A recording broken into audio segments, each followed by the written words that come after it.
episode. For those of you watching on YouTube, please subscribe to the channel, like the video, drop your comments down below, share the video with anyone that you think is interested. All that helps with the algorithms. And same for those listening on Spotify, Apple, or any of the podcasting platforms. Please follow, give us a 5-star review.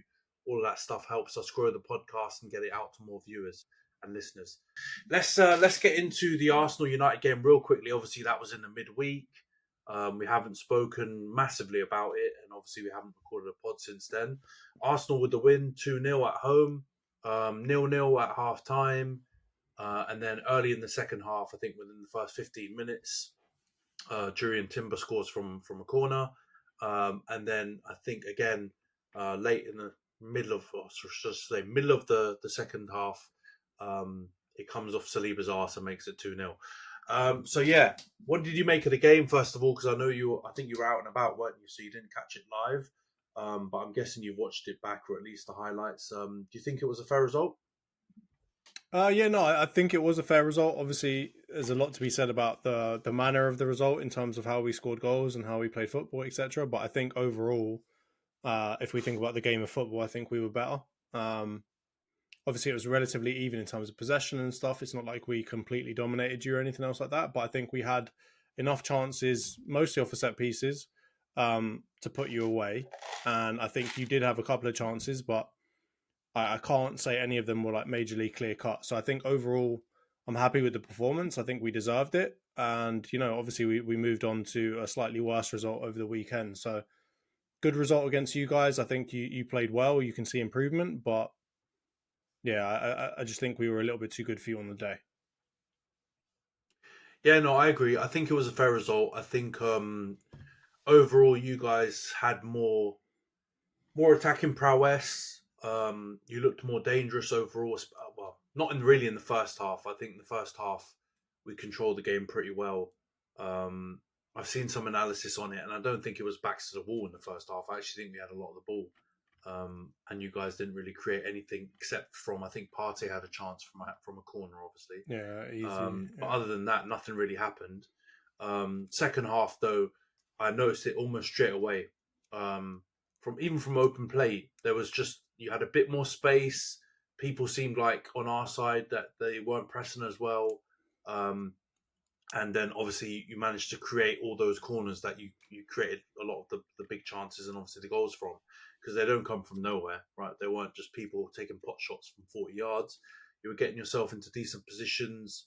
I know Havertz, I think, is the one that I can remember from open play where you had a good chance and Onana made a big save, I think, and then you scored either from that corner or from the one before, the one after.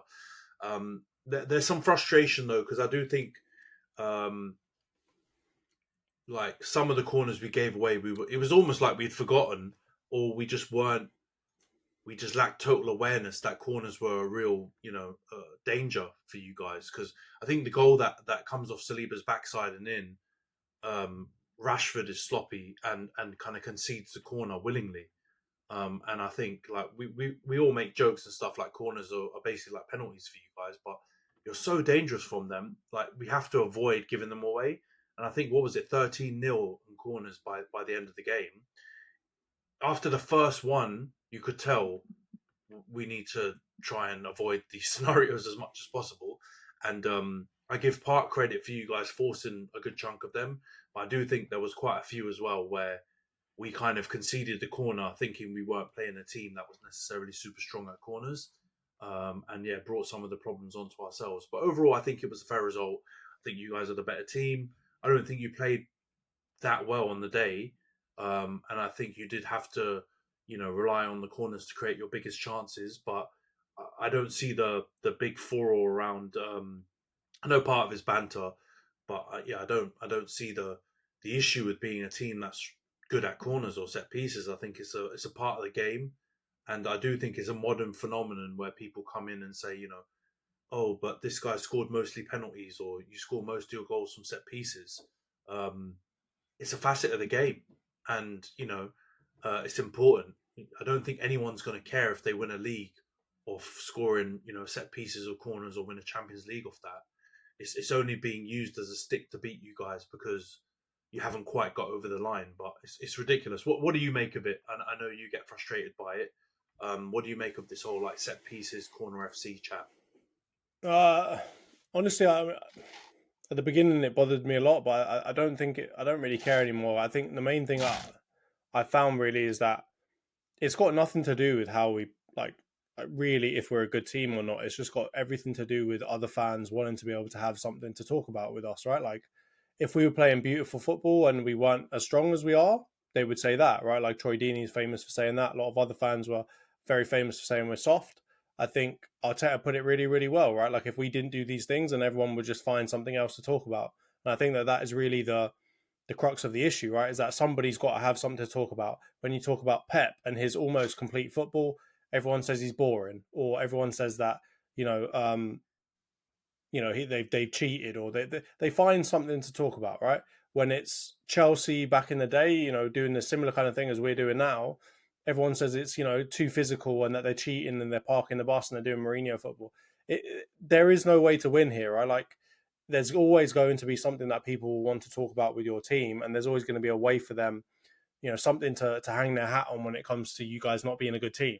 This is just the latest of many, right? I think we've seen, people say a lot of things about the Arsenal team with bottle jobs, whatever else. There's always going to be something. So it doesn't bother me all that much. I'm going to say, like, outside of that, I think the penalty and corner chat, though, I don't even want to put them in the same category, because like people are acting like it's easy to score from corners, right? Like most people these days, and I think me and you have talked about this before, almost the art of the corner was lost previous to this, right? Like people kind of saw corners as a nothing. And I remember using this argument when I was talking about why VAR isn't used to see if a corner came up, like if it's a corner or if it's a goal kick, right? Because a corner is supposed to be an advantageous thing, just like a free kick that's very close in.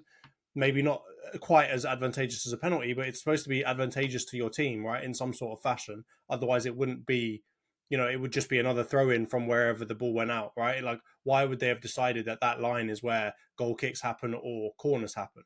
So, from my point of view, like, it was lost in the game.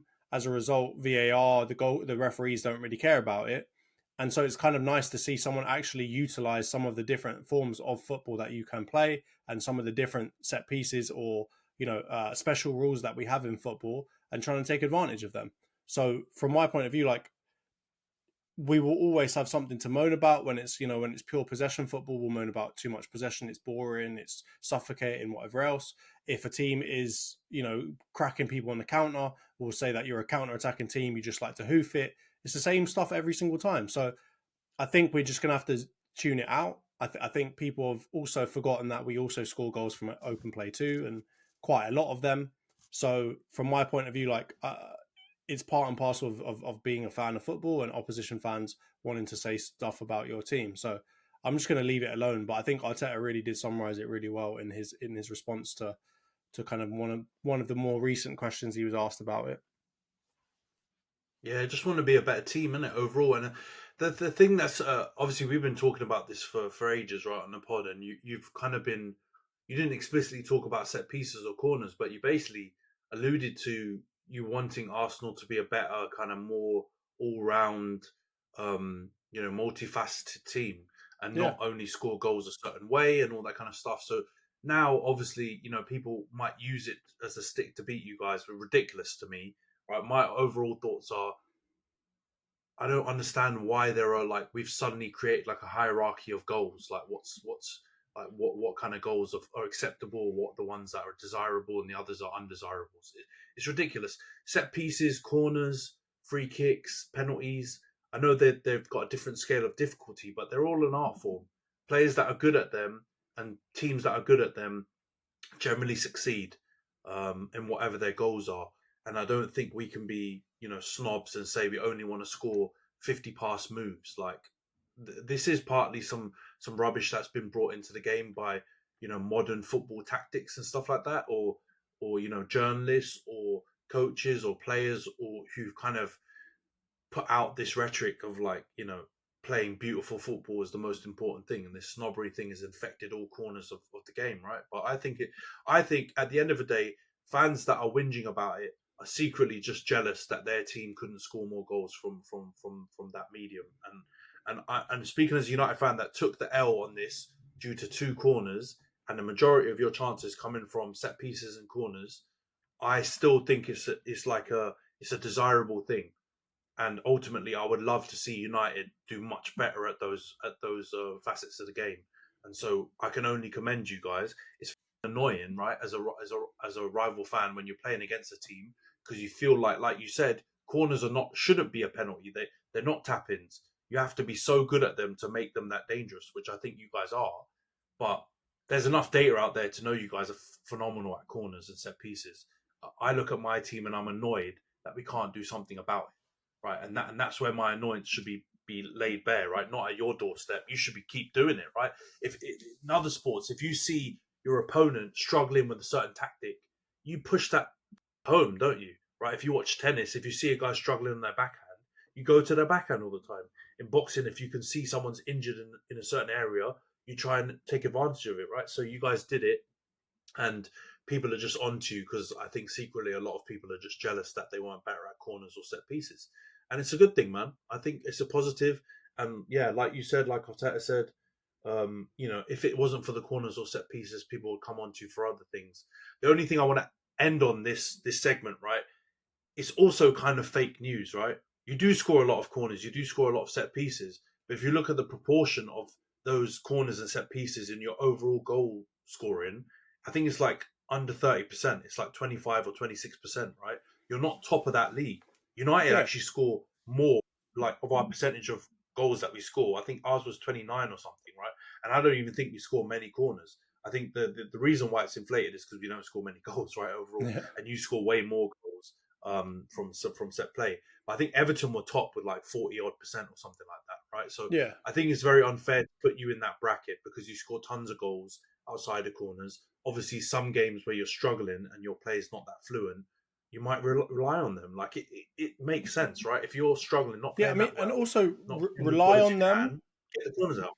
Rely on them and use them can be two different things, right? Like, again, things. If we said, oh, you guys are not allowed to use corners anymore, there's no guarantee that we lose those matches. Maybe we just try a different tactic, right? Like, I think, and this is again going back to what Arteta said, he wants, and I know it's a bit corny, but he said he wants to be the king of everything, right? The corners is just one good thing that we're doing that maybe other teams are lacking on when it comes to catching up, right? Like, I think people will cotton on soon, but they're going to try to use a similar kind of tactic to us, right? Nicholas Jova, as much as he might be a very good coach, is not entirely unique. I'm sure there are others out there that are going to try and do the same thing. And yes, we're a pretty big team, but there are other teams that are just as big as us, right, in terms of size. I can imagine Newcastle will be very good at this kind of tactic too. So from my point of view, if you've got the right kind of players to do it, and you've got the right coaching to do it, you will see them do it. And I think in the Premier League, when there's so much at stake, you're going to see people do that, right? They're going to try and pick it up too. So my hope is just that other people pick it up as well, and football becomes more than just possession, tap in, sweaty goal, as Pep has made it, right? I'd love actually other teams to do something similar to us, right? Give us a test and do it back to us if you have to. I'm cool with that. What I don't want to see, though, is everyone else moan because we figured out how to do something, and then next season, everything, the referees have decided you're not allowed to do any of the things that you do on a corner anymore, even though before Arsenal started doing this, loads of other teams did those things too. They just didn't do them intentionally, right? I can think of so many times where people have pushed people in corners, people literally hugging them, ripping shirts off of people, doing all kinds of madness. And this was way before Arsenal started scoring from corners, right? And nothing was said about it, right? People getting in front of the goalkeeper, trying to bug the goalkeeper. These are long-standing activities that have been allowed for a very long time. So what I'd prefer is everyone else buck up your ideas, use the rules that you can see in front of you, figure out how to score from them, like everyone else, like Arsenal, like Everton, like Stoke, and whoever else you want to talk about. But don't go and write letters to their FA and say, we're crying because Arsenal keep scoring keep scoring corners against us. We've got to change the rules. They're not allowed to put people so close to our goalkeeper or some other bollocks. No, strap a pair on and figure it out for yourselves, and let's get football back to being total 90 as Nike made out to be. But obviously the famous quote.